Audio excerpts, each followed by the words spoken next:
Hey guys, welcome to another video on Java for beginners. In this video we're going to be talking about the jumping statements. So what exactly I mean by jumping statements are these statements help or let us to jump or make the flow in our program jump from one point of our program to another. So just like it usually breaks the flow and takes the control from one point of the program to any particular point of the program that we want. And so there are three jumping statements that we can use, and I'll be talking about only two of them for now.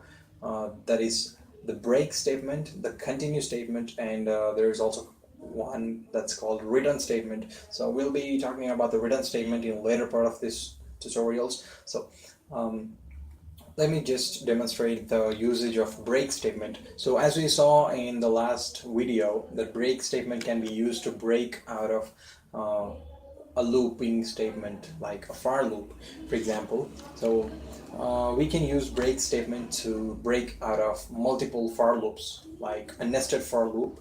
We say for int I equals 0, I less than 5, I plus plus, and we nest another for loop inside this int j equals 0, j less than 6, or whatever you want. Just telling you how break works. So if we say if j equal to 3, then we say break. So this is how we come out of the inner for loop by all norms.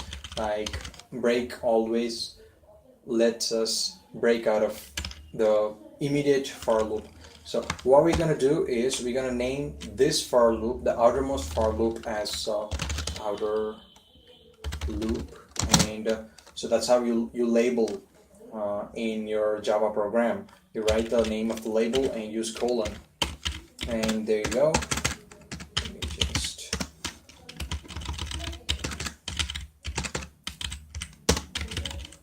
Okay, so now we have labeled our outer for loop, and you can specify the name of the label in front of the break statement. So this will help us to break out of the outermost for loop. So let's just quickly demonstrate. System.out println, just print out the value of j. So we can see that when j becomes 3, then the loop is broken out of. Can I find symbol? Man,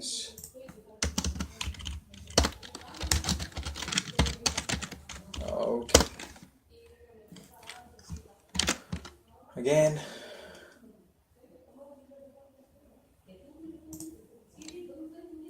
J might not be initialized. Seriously. Just initialize j to 0.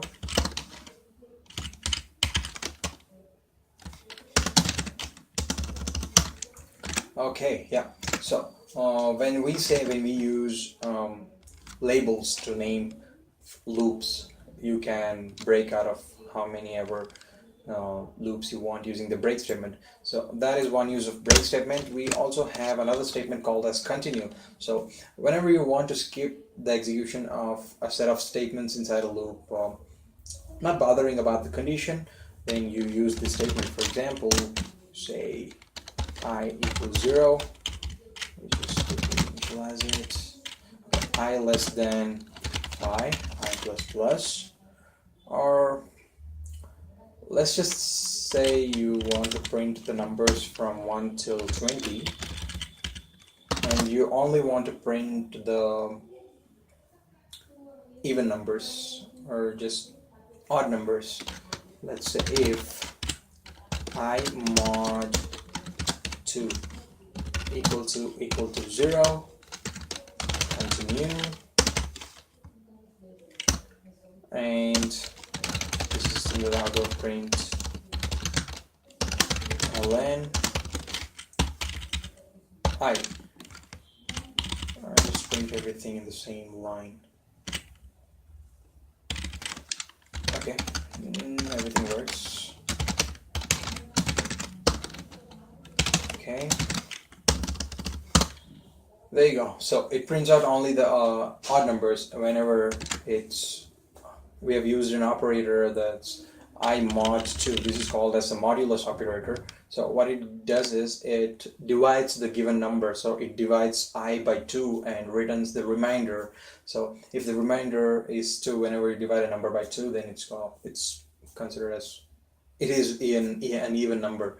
So yeah, whenever it's the value of I is an even number, it executes the continue statement. So continue takes back the control to the loop again, so increments and continues with the loop. It does not execute the statement underneath. So that's the usage of continue and break statements. That's it for this video, guys. See you again in the next video. Till then, take care. Bye bye. Please don't forget to share and subscribe.